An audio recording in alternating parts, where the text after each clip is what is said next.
One night, back in August of 2014, armed police officers storm into a quiet village on the Kenyan coast.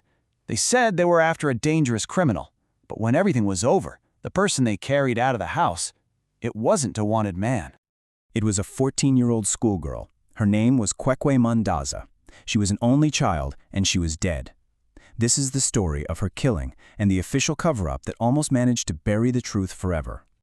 You see, the police, they painted this picture of a dangerous raid, claiming they were under attack. But as investigators and journalists started to peel back the layers, a completely different kind of attack was revealed, an attack on the truth itself. So, let's start with that official story. What exactly did the police say happened on that rainy night back in August 2014? Okay, so according to the police records, a team of officers, led by a DCIO named Veronica Gitahi, was sent to arrest a wanted murder suspect. His name was Salim Chakazani. They show up at his home, and they say they knocked and announced they were police. But the thing is, inside that house, it wasn't some dangerous criminal. It was his 14-year-old niece, Kwekwe, and her two little cousins. Now this is where the police start building their case for what happened next. The officers testified that when they knocked, they heard this scraping sound. And then they claimed a man's voice threatened to kill them. This, they insisted, had to be the dangerous criminal they were looking for. But wait a second, there was a huge, immediate flaw in that story. The house was made of mud.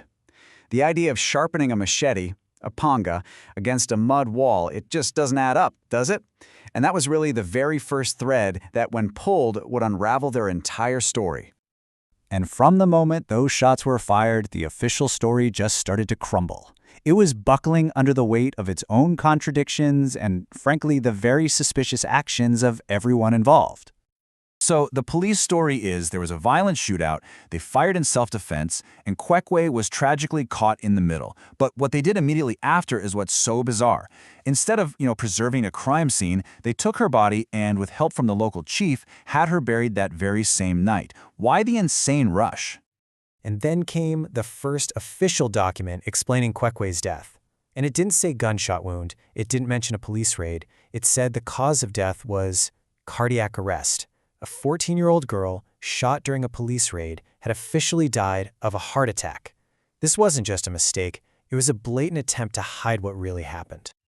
Now, this cover-up, it probably would have worked if it weren't for the sheer persistence of Kwekwe's family and the help of human rights advocates who just refused to let this go. Her family, with assistance from a human rights group called the Independent Medical Legal Unit, or IMLU, they fought back. They went straight to court. And just a few weeks after Kwekwe was secretly buried, a judge issued an order to exhume her body. This was the turning point. The truth was literally about to be unearthed. And the results of that second autopsy were just staggering. It was performed by an independent pathologist, and it found what everybody suspected. Kwekwe died from a head injury caused by a bullet from a high-velocity firearm, something like an AK-47. I mean, the contrast here couldn't be more shocking.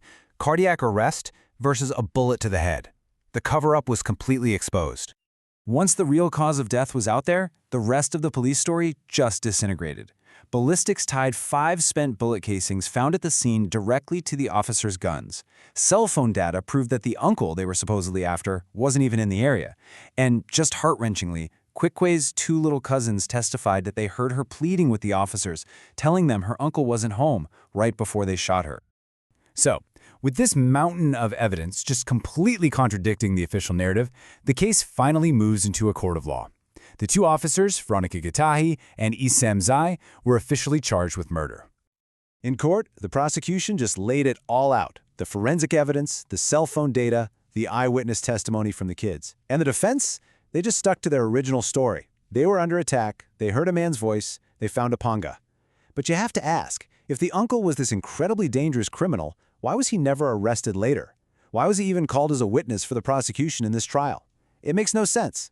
So after weighing all the evidence, Justice Martin Muya delivered his verdict. He found that the state hadn't actually proven the specific intent required for a murder conviction. But, and this is a big but, he ruled that the officers were still criminally responsible for her death. So the verdict wasn't murder, it was manslaughter. And the sentence for taking the life of a 14-year-old girl? 7 years. The officers were sentenced to 7 years in prison. They did appeal the decision, but the Court of Appeal ultimately upheld both the conviction and the sentence. But believe it or not, the criminal trial was only one part of the family's fight. A completely separate, decade-long struggle for compensation from the state was really just getting started.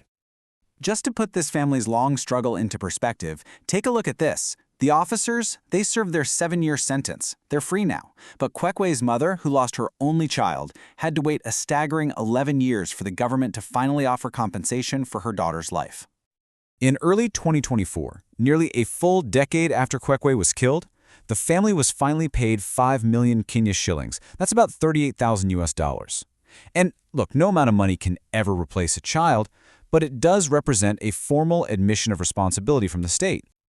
So how did this breakthrough finally happen?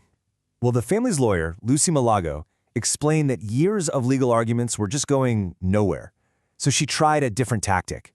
She brought Kwekwe's mother to meet the state lawyers, not to argue legal points, but to just tell her story. That human touch, hearing directly from a grieving mother, that's what finally broke the deadlock. When you step back and look at the whole thing, Kwekwe's story is so much more than just one tragic case. It really became a powerful testament to why persistence, independent oversight, and solid forensic science are so crucial in holding power accountable.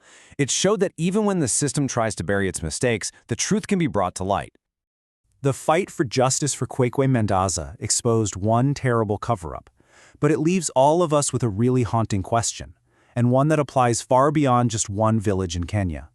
How many other truths and how many other victims still remain buried in silence?